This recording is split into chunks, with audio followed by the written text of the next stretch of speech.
What do you think is more healthy?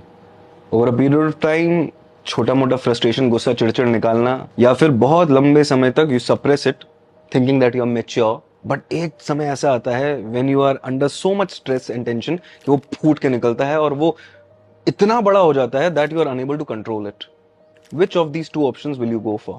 I think that suppressing emotions is the worst thing you can do to yourself. तो कहने का तात्पर्य सिर्फ इतना सा है, अगर आपके अंदर ऐसी कोई भी फीलिंग या इमोशंस हैं, आपको उसे शेयर करना जरूरी है. अब शेयर करने के बहुत सारे तरीके हैं. पेपर पे लिख के शेयर करो, किसी दोस्त को पकड़ के उससे शेयर करो, या फिर एक प्रोफेशनल काउंसलर के पास चले जाओ.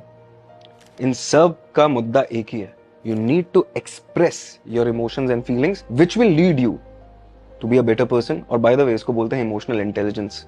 So the next time you think that no one else will understand and that is why you are going to suppress what you are going through, remember, it's not the solution.